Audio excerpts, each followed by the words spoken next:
আমাদের প্রভু এক, এক নবীর উম্মত, জীবন বিধান এক, ঐশী বাণী কোরআন।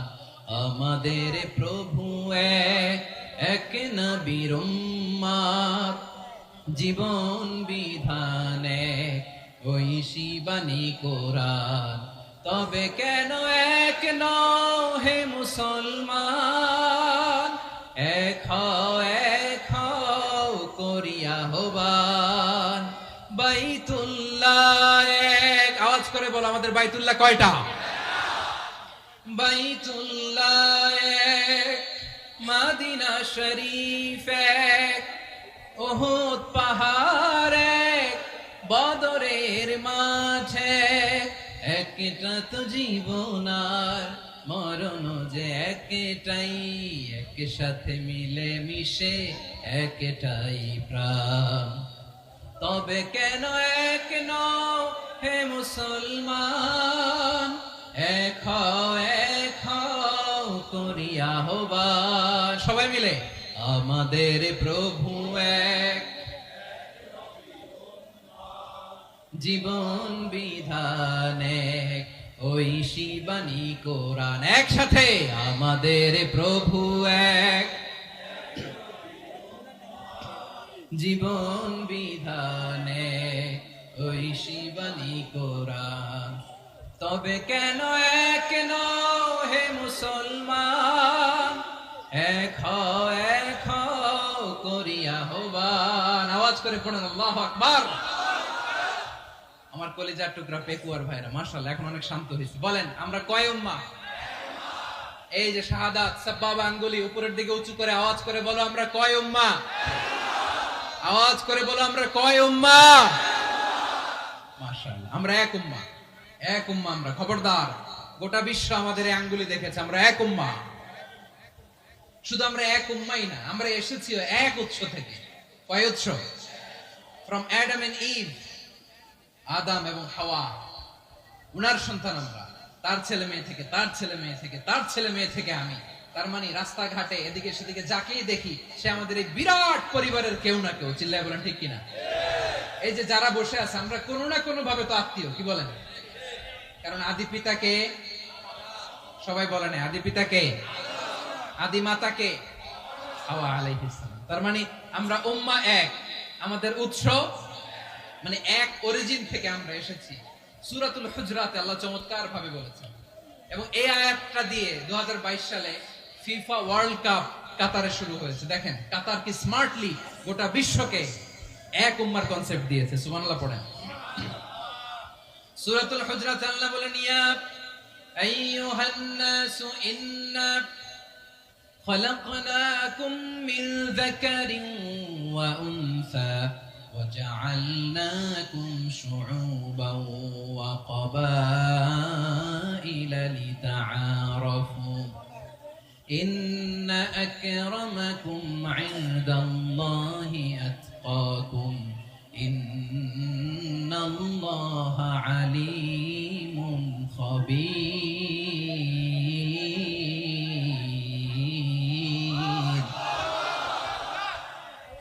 আল্লাহ বলেন ইয়া আইয়ুহান নাস ইন্না খালাকনাকুম মিন যাকারিন ওয়া উনসা।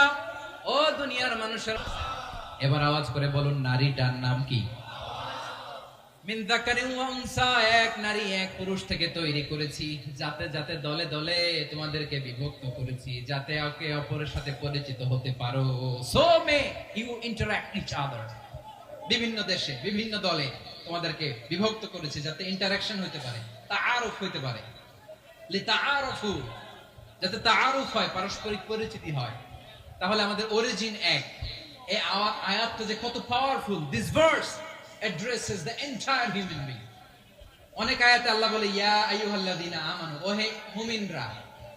অনেক আয়াতে আল্লাহ বলে ওহে মুসল্লিরা, ওহে মুমিনরা, ওহে বিশ্বাসীরা। কিন্তু এখানে আল্লাহ মুমিন, মুসল্লি, আস্তিক, নাস্তিক ভেদে সবাইকে একসাথে অ্যাড্রেস করেছেন। আল্লাহ বলেছেন ইয়া আইয়ুহান নাস, ওহে মানব সকল।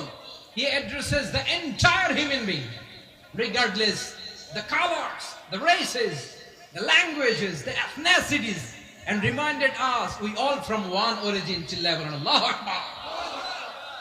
আল্লাহ বলেন তোমাদের সবাইকে বানিয়েছি এক পিতা আদম, এক মাতা হাওয়া থেকে, দলে দলে গ্রামে গ্রামে ছড়িয়ে দিয়েছি যাতে করে তোমরা পরিচিত হতে পারো। আমি আল্লাহর কাছে তোমাদের কোন ধরনের আলাদা মর্যাদার কোন স্ট্যান্ডার্ড নাই একটা ছাড়া। ইন্না আক্রামাকুম ইনদাল্লাহি আতকাকুম, আমার কাছে তার মর্যাদা সব চাইতে বেশি যার হৃদয়ে তাকওয়া থাকবে বেশি। আল্লাহর কাছে ধনী গরিবের পার্থক্য নেই, লম্বা খাটোতে পার্থক্য নাই, আরব অনারবে পার্থক্য নাই। এই আয়াত নাজিল করে আল্লাহ তাআলা বিভেদের দেয়াল বা প্রাচীরকে ভেঙে গুড়িয়ে দিয়েছেন। সবাই সমান, আমরা সবাই সমান, কোনো পার্থক্য নাই। তাহলে আমরা এক উম্মাহ। আওয়াজ করে বলতে হবে আমরা কি? আমরা কয় উৎস থেকে এসেছি? এক উৎস। এবার আল্লাহ বললেন শুধু চাই না, বিশ্বনবী আমাদের শিখিয়ে দিলেন শুধু এক উম্মাহ না, শুধু এক উৎস না, তোমরা এক দেহ এক প্রাণ। আল্লাহু আকবার। এক দেহ এক প্রাণ বানানো কথা না, বিশ্বনবীর কথা। বিশ্বনবী বলেন মাসালুল মুমিনিনা ফি তাওয়াদ্দিহিম ওয়া তাআতুফিহিম ওয়া তারাহুমিহিম মাসালুল জাসাদ। মুমিনের ভালোবাসা, সম্প্রীতি, উদারতা, এটার দৃষ্টান্ত কি? লাইক ওয়ান সিঙ্গেল বডি, একটা দেহের মতো সবাই। ইনিশতাকা মিনহু উদুন তাদাআ লাহু সাইরুল জাসাদি বিসাহরি ওয়াল হুম্মা। দেহের একটা অঙ্গ যদি ইনজুরড হয়, সারা দেহ যেমনি ব্যথা পায়, পেইন পায়, তেমনি গোটা বিশ্বের যেখানেই হোক মুসলিম আঘাত পেলে গোটা বিশ্বের সব মুসলিমের কলিজায় যে লাগে, ঠিক কি না? আরেক বর্ণনায় বিশ্বনবী বলেন আল মুসলিমুনা কা রাজুলিন ওয়াহিদ ইয়ানি জাসাদিন ওয়াহিদ। পুরো মুসলিম হচ্ছে, উম্মাহ হচ্ছে এরকম এক দেহ। ইনিশতাকা আইনু ইশতাকা কুল্লু। চোখে ব্যথা লাগলে যেমনি সারাটা দেহ ব্যথা অনুভব করে, ইনিশতাকা রাসুহু ইশতাকা কুল্লু। মাথায় ইনজুরি হলে যেমনি সারা দেহে ব্যথা লাগে, গোটা বিশ্বের যেখানেই মুসলিম ব্যথা পাক, আক্রান্ত হোক, গোটা বিশ্বের সব মুসলমানের কলিজায় লাগে, ঠিক কিনা বলেন? আচ্ছা, আপনার চোখে ব্যথা, কোথায় ব্যথা? আপনার চোখে যেহেতু ব্যথা, সারা দেহে তো খুব আরাম লাগে, তাই না? আপনার প্রচন্ড মাথা ব্যথা মাঝে মাঝে হয় না আমার ভাইয়েরা? মাথা ব্যথা হয় না আপনাদের? প্রচন্ড মাথা ব্যথা, তো সারা দেহটা তো খুব আরামে আছে না? নাকি চোখে ব্যথা লাগলে, ইনজুরি হলে সারা দেহ সেই ব্যথা অনুভব করে? মাথায় ব্যথা হলে সারা দেহ সেই ব্যথা অনুভব করে কি করে না? ঠিক অনুরূপ ভাবে কাশ্মীরে আমার মুসলিম ভাইরা আক্রান্ত হলে আমাদের হৃদয়ে রক্তক্ষরণ হয় কি হয় না? ফিলিস্তিনে আমার ভাইদের উপর যখন বম্বিং হয়, আমাদের চোখ বেয়ে দাঁড় দাঁড় করে পানি ঝরে কি ঝরে না? আমার রোহিঙ্গা মুসলিম ভাইরা যখন কাঁদে, তাদের সাথে আমরাও কাঁদি কিনা? কেন কাঁদি? কারণ এক দেহ। কথা বুঝে নাই? আওয়াজ করে বলেন এক দেহ।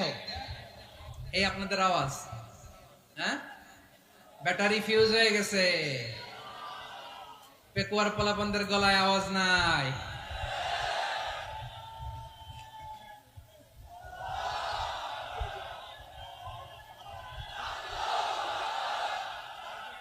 ব্যাটারি চার্জ দিতেছে।